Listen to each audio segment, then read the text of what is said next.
Hello, everyone, and welcome to the Jeffrey Epstein Show. I'm your host, Bobbycapucci, and this is a morning update. Hey, what's up, everybody? Welcome to the program and greetings from Sin City. Well, the news today is a bit disheartening, but not unexpected. There is a new report out from the Miami Herald, which is talking about how the biggest beneficiary from the Jeffrey Epstein estate and from his fortune will be none other than the criminal enterprise known as the United States government. Now, isn't that nice? During the live stream, we were talking about this a little bit, and somebody asked me about the proceeds from the estate which were not doled out to the survivors. And I said during that live stream that I'm sure that the government would seize a nice piece for themselves. And here we are a couple of days later, and the Miami Herald is actually putting that on wax. You know, it doesn't shock me that the government would be getting a piece of this. But it is shocking and disgusting that they'd be getting the lion's share. This money should be distributed to these girls, and it should be given to them by the fund for their abuse at the hands of Epstein. So depending on how long that abuse occurred, how debilitating it was and all of that, there should be a tier system here where the girls who were abused for these long periods of time, they should be coming out of here with at least 10, 20 million, in my opinion, each. The United States government should get its filthy, disgusting, greedy-ass hand out of the pie. But we all know that the United States government is just as bad as any criminal organization. Oh, what, you think if you don't pay your money back to the United States government, it's all good? Hell no. Try and dip, duck, and dodge the IRS and see what happens. At least your local loan shark just comes and roughs you up for a minute. The IRS, forget it. Your life is over. The United States government should be ashamed of itself, but that will never occur. You would actually have to have a moral compass and an idea of right and wrong to have shame. And we sure know that the United States government, and the rest of the governments around the world, by the way, don't give one damn about any of us.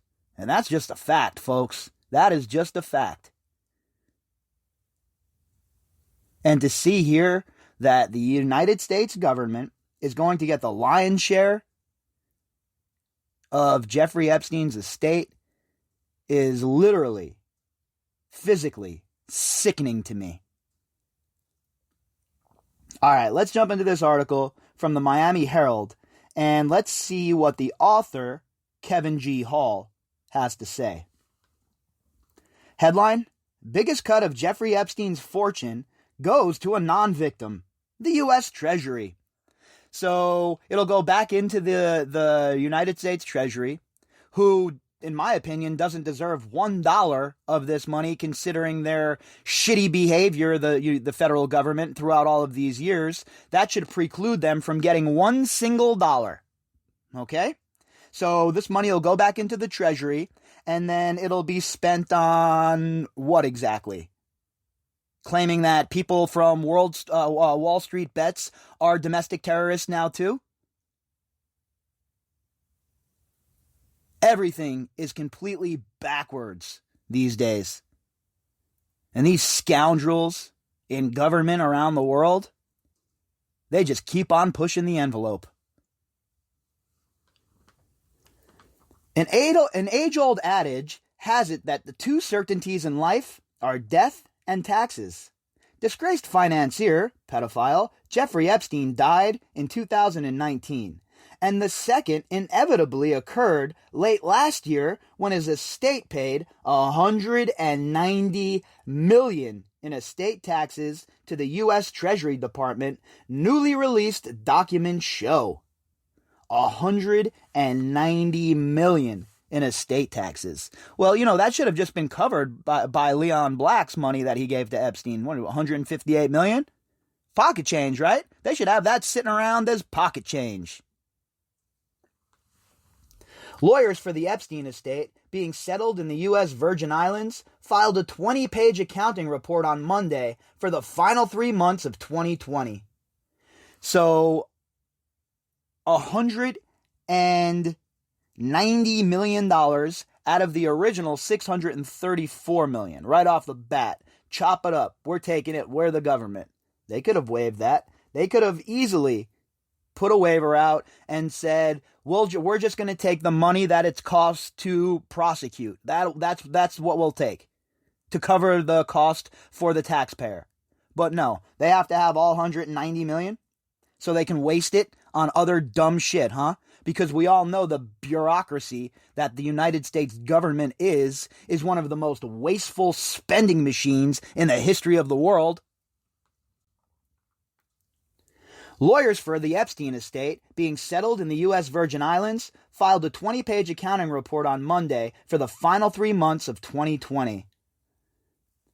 Volumes of underlying annexes that accompany that report, but were not on the public-facing court website obtained by McClatchy and the Miami Herald, show that the Epstein estate also made 2 separate payments of $95 million late last year.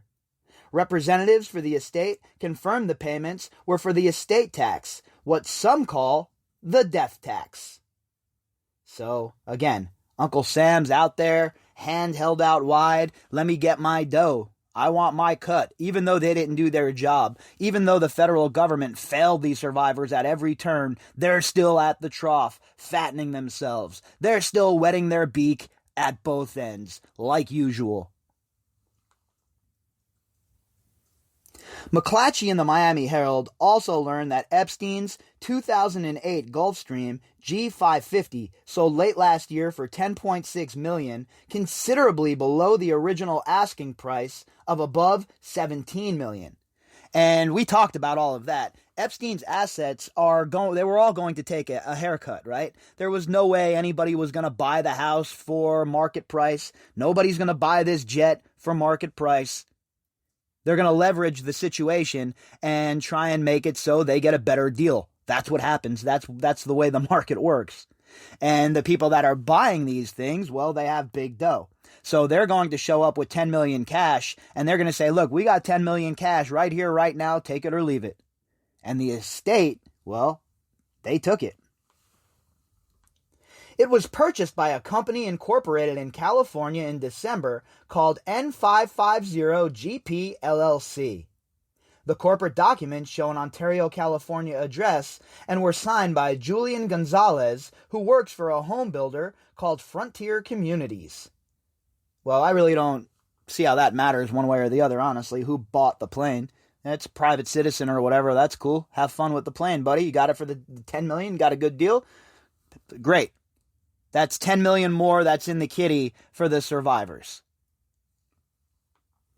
The annexes for the latest accounting of the Epstein estate provided clues to the transaction, such as payments to AIC Title Services for the title transfer of an aircraft.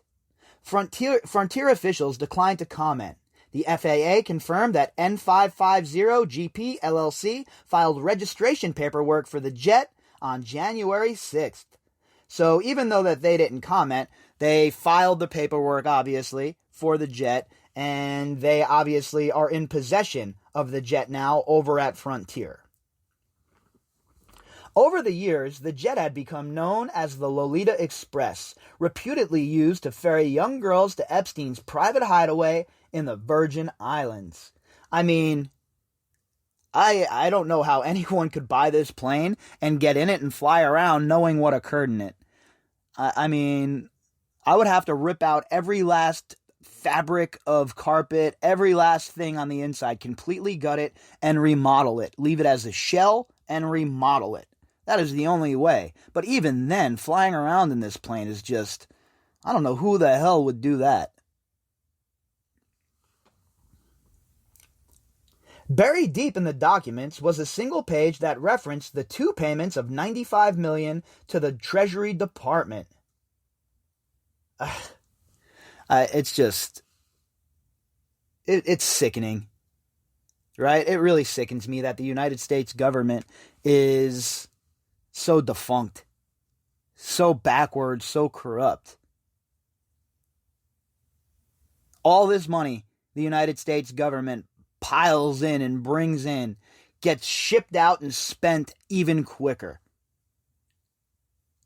And what do we see for it as citizens of the United States? Is our infrastructure situation taken care of? No. How are our airports, folks? Shitty. How are the roads? Not great. How are the freeways? Could be better. And meanwhile, these assholes are spending like drunken sailors and basically taking food off the plate of the survivors. I hope that you're happy with yourselves, Treasury Department. It's unclear if that reflects an estimated payment that will change when the estate is fully settled, or is on a portion of his estate with more to come. Little more is publicly available about Epstein's payment beyond the headline number. So, again, as we have talked about here on this podcast, there is definitely more money that we don't even know about. 100% in my opinion, there is definitely more dough hanging out that we have no idea about, it's unaccounted for, and who knows how much and where it's located. So the question becomes, do they have a team of forensic accountants digging deep and looking for all of that money? My gut says they do, but then again, we're dealing with the defunct, halfway moronic, idiotic United States government. So who the hell knows? The co-executors for the estate, Epstein's longtime lawyer, co-conspirator, Darren K. Indyke, and accountant, co-conspirator, Richard Kahn, had originally estimated for the courts that the Epstein estate was valued at $577 million. In later filings, that number grew above $636 million with investment gains and asset sales. Yeah, right. They probably brought it in a little bit under so that they would have a couple of bucks for them to go and roll around in after this was all said and done. Indyke and Kahn shouldn't be anywhere near this case as far as executors or anyone besides defendants. Like I always say, forget worrying about the estate. These two clowns should be guests of the state. A tax revamp passed by Congress and signed by former President Donald Trump gave an estate tax break to the wealthy. It temporarily raised to $11.2 million the threshold over which estates would have to pay taxes on accumulated wealth.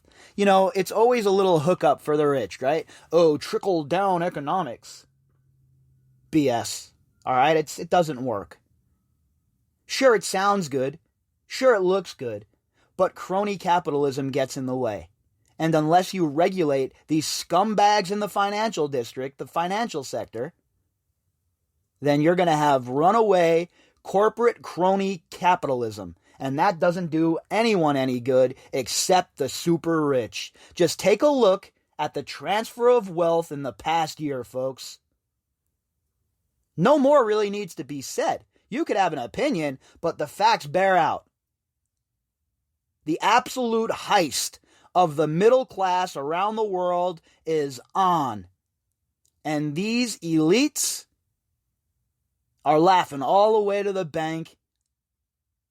All the way to the bank. It means that, to that amount, the Epstein estate would not be taxed. Then it would be taxed at roughly $345,000 for the next million. Then the remainder of the estate's value would be taxed at a rate of 40%. So I'm certainly not an accountant, and I'm barely capable of doing my own taxes. So never mind diving into all of this stuff and getting into the back and forth of what tax breaks are available, what loopholes are available. That's certainly not something that I am well versed enough in to dive into. Federal tax code is gigantically huge and confusing. But what I will say is this. The whole entire way that the Trump administration had the wealth tax set up is ridiculous. And it was obvious a throwback to the homies.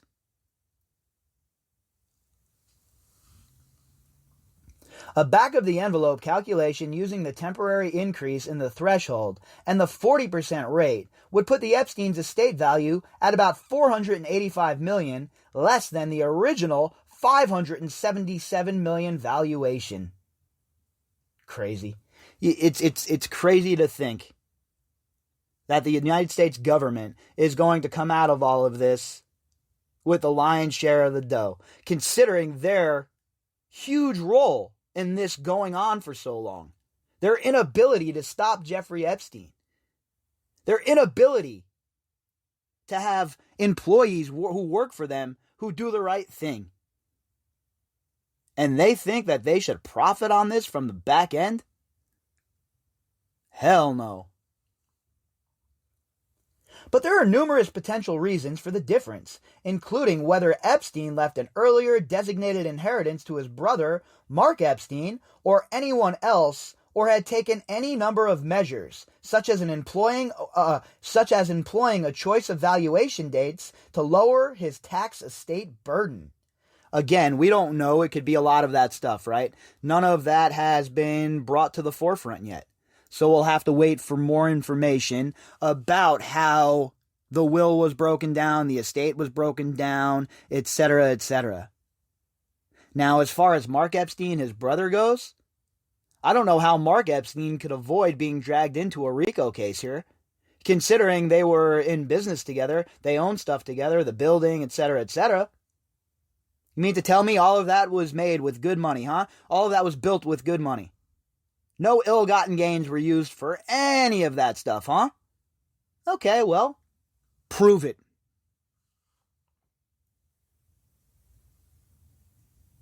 While the accounting of the estate shows Epstein in death did in fact pay substantial sums in taxes, it may be less than it appears given the tax shelters available to people with his vast wealth. And right back to it. When you're in this level of wealth and you have this kind of money, there's a different level of playing field for you. You can go offshore, you can hide your money, you can shelter it, you can make sure that, you're in on the scam. Meanwhile, the rest of us, without the means, without the dough, we're not in on the scam. We're the ones being scammed. And you wonder why we're all so pissed off. It may be counterbalanced by a zero income tax rate on accumulated but never realized gains and other tax shelter opportunities for much of the income he earned during his life. A common occurrence for estates of this size, said Eugene Sterling, a leading authority on the estate tax for the think tank Urban Institute and co-author of a recently study published in the National Tax Journal on the taxes of the uber rich. So basically, in a nutshell, there are all kinds of shelter opportunities for people with Epstein to make sure that they're not getting taxed at the rate that they're supposed to be taxed at. It's done with a wink and a nod. You have laws in the United States, but these people circumvent those laws by going overseas to these tax shelters and hiding their money there.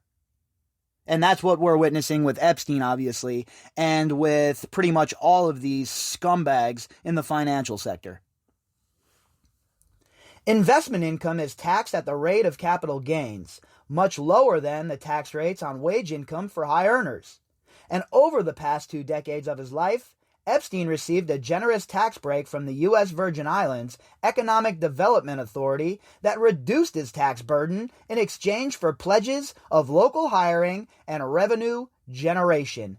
Literally none of that occurred, by the way. Epstein got all of those tax breaks, set up his shit down there, and nothing happened. He didn't give anybody jobs. He didn't hire anyone locally. In fact, the business really wasn't doing anything. But yet, it stayed in business. Nobody raided his place. Nobody showed up with a warrant at his house. And I wonder why. How many of those officials in the Virgin Islands were on the take? The U.S. Virgin Islands also allowed Epstein to create a tax-free holding company for his aircraft, including Plan D, LLC, formed for the Gulfstream jet that was sold by the estate. The tail numbers on Epstein's plane, N212JE, have been closely tracked since the Herald's Perversion of Justice series in November 2018 renewed attention on him. They are likely to disappear with the final documentation of the new ownership of the Gulfstream jet. Yeah, they'll get a new tail number for sure. So that's probably the last we have seen of the infamous jet owned by Jeffrey Epstein. The Monday update on the Epstein estate's finances also revealed that it had paid out nearly $50 million between late last June and December 31st to women who brought claims to a special Epstein victims compensation fund. No number of payouts was provided, but more than 100 victims have brought claims seeking compensation for abuse by Epstein. So he's paid out $190 million in estate taxes and shit, but only $50 million to the survivors? That don't seem right to me. Not in the least. In fact, the survivors should have all been paid out. Whatever their cases were deemed financially viable. And then the government should have gotten a piece of whatever was left. But why are they getting their dough right off the top right away? So they can go and spend it ridiculously, give Saudi Arabia a few more bombs to drop on the Yemenis people?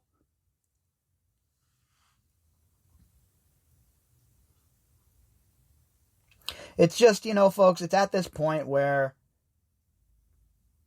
you look at this case and you say to yourself, can everything possibly be this effed up on the world stage? Could all of our governments all around the world be such bumbling buffoons, such criminals? And it's obvious that they are. Just take a good hard look, no matter where you're from, at your government and at the way that they conduct themselves. And then tell me that you don't think that changes need to happen worldwide. The United States government should not have gotten their chunk of change before these survivors. In fact, the United States government, for their shitty job done in this case, shouldn't have got 1 single cent. If you'd like to contact me, you can do that at bobbycapucci@protonmail.com. That's BOBBYCAPUCCI at protonmail.com. You can also find me on Twitter at BOBBY_CAPUCCI. All of the links for this episode can be found in the description box. And to everybody who has donated to the podcast and to the show, thank you folks very much. All right, everybody, I will be back later on, and we will pick up where we left off.